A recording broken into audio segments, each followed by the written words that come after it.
तो भगवान की जय, श्री मौनी बाबा भगवान की जय। आज की कथा में श्री याज्ञवल्क्य जी के चरित्रों का वर्णन किया जाएगा। बहुत से लोग अपने विचारों, अपनी मान्यताओं और अपने विश्वास पर दृढ़ रहते हैं, लेकिन आपसी बातचीत, विचार विमर्श तथा तर्क आदि के द्वारा भी लोगों के विचारों में बदलाव लाया जा सकता है। यह बदलाव उनके जीवन में सही भी हो सकता है और गलत भी हो सकता है। कहानी में यही बात बताया गया है। अफकार नामक एक प्राचीन नगर था। उसमें दो विद्वान रहते थे।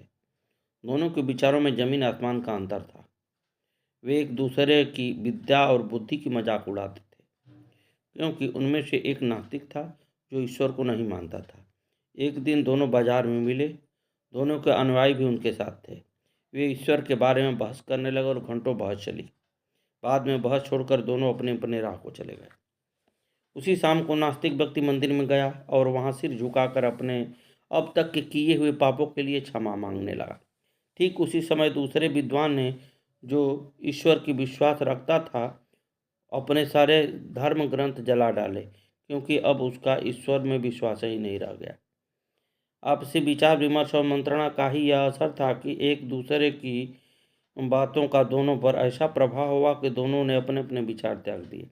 नास्तिक आस्तिक हो गया और आस्तिक नास्तिक हो गया। गुरुदेव भगवान की जय हो। खुर्जा के पंकज वशिष्ठ व उनकी पत्नी मीनाक्षी दोनों ही मौनी बाबा के शरणागत शिष्य हैं। अपने सद्गुरु की अद्भुत शक्तियों का जिक्र करते हुए पंकज बताते हैं कि बहुत पुरानी बात है। ग्राम बरौली के रघुनंदन प्रसाद शर्मा की पत्नी 3 बेटियों को छोड़कर स्वर्ग चली गई। उन समय सबसे छोटी बेटी 3 माह की थी। घर वाले उनकी दूसरी शादी करना चाहते थे, परंतु रघुनंदन अब विवाह करने को तैयार नहीं थे। 3 पुत्रियों में से 2 की मृत्यु हो गई। एक दिन उन्होंने मौनी बाबा को जंगल में जाते देखा तो उनके पैर पकड़ लिए और कहने लगे, बाबा, मैं दूसरी शादी नहीं करना चाहता, इस बच्ची को आप बचा लें। मौनी बाबा ने कहा, इसका नाम राम भूली रख दई हो, इसे राम भूली हो जाई। उन्होंने अपनी बच्ची का नाम राम भूली रख दिया और गुरु के सत्य वचन के अनुसार वह बच गई। कालांतर में राम भूली का विवाह नरेंद्र वशिष्ठ से हुआ और इन्हीं राम भूली के संतानों में से एक है पंकज वशिष्ठ। सद्गुरुदेव भगवान की जय। अब श्री याज्ञवल्क्य जी की कथा का वर्णन सुने। ये ब्रह्मा जी के अवतार हैं। एक समय की बात है कि ब्रह्मा जी एक यज्ञ कर रहे थे। ब्रह्मा जी की पत्नी सावित्री जी को आने में देर हुई और शुभ मुहूर्त बीता जा रहा था। तब इंद्र ने एक गोप कन्या को लाकर कहा कि इसका पाणी ग्रहण कर यज्ञ आरंभ कीजिए, परंतु ब्राह्मणी न होने के कारण उनको ब्रह्मा ने गौ के मुख में प्रविष्ट कर योनि द्वारा निकालकर ब्राह्मणी बना लिया, क्योंकि ब्राह्मण का और गौ का कुल शास्त्र में एक माना गया है। फिर विधिवत उसका पाणी ग्रहण कर उन्होंने यज्ञ आरंभ किया। यही गायत्री हैं। कुछ देर में सावित्री जी वहां पहुंची और ब्रह्मा के साथ यज्ञ में दूसरी स्त्री को बैठे देख उन्होंने ब्रह्मा जी को शाप दिया कि तुम मनुष्य लोक में जन्म लो और कामी हो जाओ। अपना संबंध ब्रह्मा से तोड़कर वे तपस्या करने चली गई। कालांतर में ब्रह्मा जी ने चारण ऋषि के यहाँ जन्म लिया और वहाँ उनका याज्ञवल्क्य नाम हुआ। तरुण होने पर वे शापवशात अत्यंत कामी हुए, जिससे पिता ने उनको घर से निकाल दिया। पागल सरीखे भटकते हुए वे चमत्कारपुर में साकल्य मुनि के यहाँ पहुँचे और वहाँ उन्होंने वेदाध्ययन किया। एक समय अनर्त देश का राजा चातुर्मास व्रत करने को वहाँ प्राप्त हुआ और उसने अपने पूजा पाठ के लिए साकल्य को पुरोहित बनाया। साकल्य ऋषि प्रतिदिन अपने यहाँ का एक विद्यार्थी पूजा पाठ के लिए भेजते थे। एक बार याज्ञवल्क्य जी की बारी आई।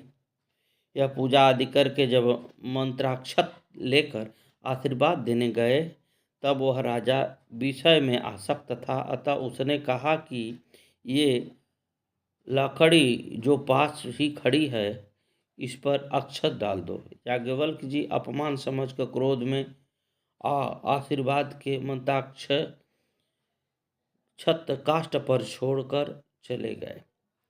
दक्षिणा भी नहीं ली। मंत्राक्षत पड़ते ही काष्ठ में शाखा पल्लव आदि हो गए। यह देखकर राजा को बहुत पश्चाताप हुआ कि यदि यह अक्षत मेरे सिर पर पड़ता तो मैं अजर अमर हो जाता। दूसरे दिन राजा ने साकल्य जी को कहला भेजा कि आज भी उसी शिष्य को भेजिए, परंतु उन्होंने कहा कि उसने हमारा अपमान किया है, इसलिए हम नहीं जाएंगे। तब साकल्य ने कुछ दिन और विद्यार्थियों को भेजा। राजा विद्यार्थियों से दूसरे काष्ठ पर आशीर्वाद छोड़वा देता, परंतु किसी के मंत्राक्षत से काष्ठ हरा भरा न हुआ। यह देखकर राजा ने स्वयं जाकर आग्रह किया कि आप याज्ञवल्क्य को ही भेजें, परंतु उन्होंने साफ जवाब दे दिया। याज्ञवल्क्य को इस पर क्रोध आ गया और उन्होंने कहा कि एकमक्षरं यस्तु गुरु शिष्ये निवेदयेत् पृथिव्यां नास्ति तत्र द्रव्यं यद दत्त्वा चानृणी भवेत्। यह स्कंद पुराण में है। अर्थात गुरु जो शिष्य को यह भी अक्षत प्रदान करता है, पृथ्वी में कोई ऐसा द्रव्य नहीं है जो शिष्य देकर उससे उऋण हो जाए। उत्तर में याज्ञवल्क्य जी ने कहा, गुरुरप्यवलितस्यं कार्यां कार्यमजानतः उत पथे वर्तमानस्यं परित्यागो विधीयते। अर्थात जो गुरु अभिमानी हो, कार्य अकार्य क्या करना उचित है क्या नहीं को नहीं जानता हो, ऐसा दुराचारी चाहे वह गुरु ही क्यों न हो, उसका परित्याग कर देना चाहिए। तुम हमारे गुरु नहीं, हम तुम्हें छोड़कर जाते हैं। यह सुनकर साकल्य ने अपनी विद्या लौटा देने को कहा और अभिमंत्रित जल दिया कि इसे पीकर वमन कर दो। याज्ञवल्क्य जी ने वैसा ही किया। अन्न के साथ वह सब विद्या उगल दी। विद्या निकल जाने से वे मूढ़ बुद्धि हो गए। तब उन्होंने हाटकेश्वर में जाकर सूर्य की 12 मूर्तियां स्थापित करके सूर्य की उपासना की। बहुत काल बीतने पर सूर्यदेव प्रकट हुए और वह मांगने को कहा कि वर मांगो। याज्ञवल्क्य जी ने प्रार्थना की कि मुझे चारों वेद सांगोपांग पढ़ा दीजिए। सूर्य ने कृपा करके इन्हें वह मंत्र बतलाया जिससे वे सूक्ष्म रूप धारण कर सकें और कहा कि तुम सूक्ष्म शरीर से मेरे रथ के घोड़े के कान में बैठ जाओ। मेरी कृपा से तुम्हें ताप नहीं लगेगा। मैं वेद पढ़ाऊंगा, तुम बैठे बैठे सुनना। इस प्रकार याज्ञवल्क्य ने सूर्य से सांगोपांग चारों वेद पढ़ा। इसका उल्लेख स्कंद पुराण में आता है। श्रीमद् भागवत में इनकी कथा इस प्रकार है। याज्ञवल्क्य जी ने ऋग्वेद संहिता वास्कल मुनि से और वास्कल ने पैल से सुनी। पैल ने श्री व्यास जी से पढ़ी थी। इसी प्रकार यजुर्वेद संहिता व्यास जी ने अपने शिष्य वैशंपायन जी से कही। वैशंपायन जी ने याज्ञवल्क्य को पढ़ाई थी। एक बार वैशंपायन जी को ब्रह्म हत्या लगी। हत्या लगने का प्रसंग इस प्रकार है कि एक बार समस्त ऋषियों ने किसी विषय के संबंध में विचार करने के लिए सुमेरु पर्वत पर एक सभा करने का निश्चय किया। उसमें यह नियम किया कि जो ऋषि उस सभा में सम्मिलित नहीं होगा उसको 7 दिन के लिए ब्रह्म हत्या लगेगी। उस दिन वैशंपायन जी के पिता का श्राद्ध था, इसलिए वे अपनी नित्य क्रिया के लिए अंधेरे में ही उठकर स्नान को जाने लगे तो एक बालक पर उनका पैर पड़ा और वह मर गया। इस बाल हत्या के शोक से वे सभा में न जा सके। इस प्रकार एक तो उन्हें बाल हत्या लगी, दूसरे ब्रह्म हत्या। इन्हीं दोनों हत्याओं के निवारणार्थ वैशंपायन जी ने अपने सब शिष्यों से प्रायश्चित करने को कहा। तब उनके शिष्य चकारवर्धयु ने हत्या दूर करवाने वाले व्रत का आचरण किया। उस समय याज्ञवल्क्य जी ने गुरु श्री वैशंपायन जी से कहा, भगवान, यह चकारध्वयु व ब्राह्मण तो बहुत ही थोड़ी शक्ति रखते हैं, इनके व्रत पालन से लाभ ही कितना है। मैं अकेला ही आपके प्रायश्चित के लिए बहुत ही कठिन तप करूँगा। यह सुनकर वैशंपायन जी रुष्ट होकर बोले, तुम ब्राह्मणों का अपमान करने वाले ऐसे शिष्य से कोई प्रयोजन नहीं है। तुमने अब तक मुझसे जो कुछ अध्ययन किया है उसका शीघ्र से शीघ्र त्याग कर दो और यहाँ से शीघ्र चले जाओ। याज्ञवल्क्य जी ने यजुऋतियों को वमन कर दिया और वहाँ से चल दिए। उन वमन रूप से पढ़े हुए यजुर्वेद के अत्यंत सुरम्य मंत्रों को देखकर अन्य मुनियों ने लोलुपतावश तीतर का रूप धारण कर उन्हें ग्रहण कर लिया। तीतर रूप इसलिए धारण किया कि ब्राह्मण रूप से वमन को कैसे निकलेंगे। यही कारण है कि वह अत्यंत मनोहर यजुर शाखा तैत्तिरीय शाखा कहलाई। तत्पश्चात याज्ञवल्क्य ने वैशंपायन भी उनको न जानते हों ऐसी यजुर श्रुतियों की प्राप्ति के लिए सूर्य भगवान की आराधना की। इनकी उपासना से प्रसन्न होकर भगवान सूर्य ने अश्वरूप धारण कर उनकी कामनानुसार उन्हें वैसे ही यजुर श्रुतियाँ प्रदान की। वही वाजसेन शाखा के नाम से प्रसिद्ध है। वाजसनेयी संहिता के आचार्य होने से इनका नाम वाजसनेय भी हुआ। एक बार मोक्षविद जनक के पिता देवरात जी ने यज्ञ किया।